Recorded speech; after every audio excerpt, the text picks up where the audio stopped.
বিষয়টা কিন্তু একটা ব্যতিক্রম। সাধারণ জনগণের মনে একটা প্রশ্ন থাকতে পারে যে আপনি তো সব জায়গায় জোড়া লাগান, আজকে দিয়ে আপনি খুব হাসি খুশি করে ভাঙিয়ে দিতেছেন।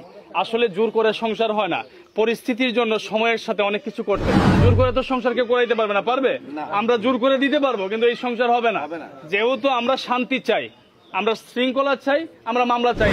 চেয়েছেন যে ওনারা মামলার পক্ষে না, আমরা সামাজিক ভাবে বসে বিষয়টা শেষ করার। এই শুনেন, এখানে 1 লক্ষ টাকা আছে, এই টাকাটা আপনার হাতে নেন। আমরা উভয় পক্ষ বসে মধ্যস্থতা করে 1 লক্ষ টাকা ধার্য করে সেটা এখানে বুঝিয়ে দেওয়া হলো।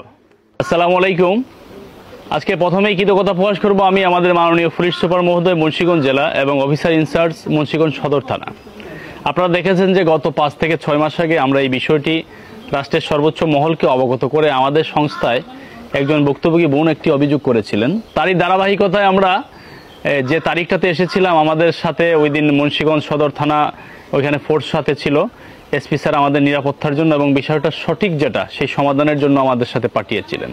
তো আজকে এখানে উপস্থিত আছেন আমার শ্রদ্ধাভাজন ব্যক্তিত্ব, আমার মুরব্বিয়ান আছেন, সবাই আমার বয়সে অনেক সিনিয়র, আমরা ছোট মানুষ।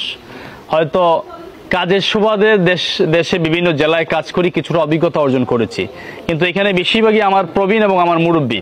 আমরা সবাই উভয়ে মিলে আজকে যে একটা সিদ্ধান্ত আমরা এখানে এসেছি সেটা হচ্ছে কৃতিত্ব স্থানীয় মুরব্বীগণ, এবং স্পেশালি আমি কৃতিত্ব দিব এই যে আমার পাশে যে দেওয়ান পারভেজ বসা আছে, কারণ ও আমাদের ছোট ভাই হবে, বয়সে আমাদের অনেক ছোট। সে অনেকবার চেষ্টা করেছে, অনেকবার কথা বলেছে এবং বারবার আমাকে বলেছে যে রায়হান ভাই বিষয়টা যাতে মামলাতে না যায়, কারণ আমরা বেশিরভাগ হচ্ছে মানবাধিকার সংস্থা যারা আমরা ভুক্তভোগীকে আমরা মামলা পরিচালনার জন্য সব ধরনের সহযোগিতা করে থাকি ন্যায়ের পক্ষে।